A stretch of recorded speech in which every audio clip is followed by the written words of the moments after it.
السلام علیکم ورحمۃ اللہ۔ جیسے کہ آپ سب کو معلوم ہے کہ رجب کا مہینہ شروع ہو چکا ہے۔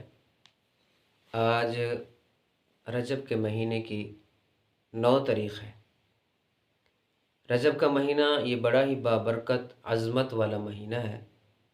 رجب کو رجب کیوں کہتے ہیں؟ رجب یہ عربی کا لفظ ہے جس کا معنی ہے محترم، احترام والا، عظمت والا۔ تو اس مہینے کو رجب اس وجہ سے کہتے ہیں کہ یہ مہینہ بڑا ہی عظمت والا، بڑا ہی احترام اور بڑا ہی معزز مہینہ ہے۔ تو رجب کے متعلق میں آپ کو ایک خاص عمل یا یوں سمجھیں کہ میں ایک خاص وظیفہ آپ کو بتانے جا رہا ہوں۔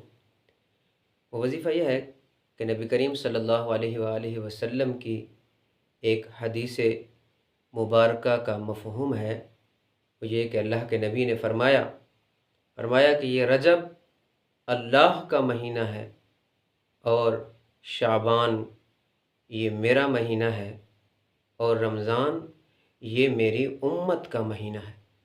تو رجب بڑا محترم مہینہ، بڑی برکت والا مہینہ ہے اور بڑا ہی عظمت والا مہینہ ہے۔ تو اس بابرکت مہینے میں ہمیں کثرت سے استغفار کرنا چاہیے۔ نبی کریم صلی اللہ علیہ وآلہ وسلم کی ایک حدیث مبارکہ ہے۔ نبی کریم صلی اللہ علیہ وآلہ وسلم کی حدیث مبارکہ کا مفہوم ہے، اللہ کے نبی نے فرمایا یہ رجب کا مہینہ، اس میں استغفار کی کثرت کرو۔ کیوں؟ اس لیے کہ اس بابرکت مہینے کے ہر لمحے میں اللہ کریم بہت سارے افراد کو جہنم سے آزاد کرتے ہیں۔ اور استغفار کی فضیلت ایک اور حدیث نبی کریم صلی اللہ علیہ وآلہ وسلم کی حدیث ہے۔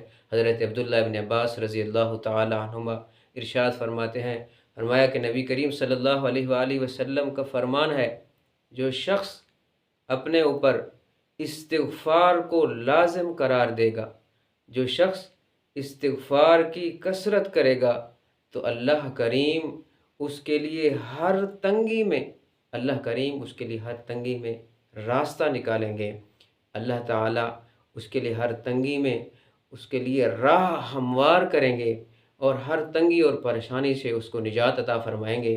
اور اللہ کریم اس شخص کو غیب سے رزق عطا فرمائیں گے، یعنی ایسی جگہ سے رزق آئے گا جہاں اس کا وہم و گمان بھی نہیں ہو۔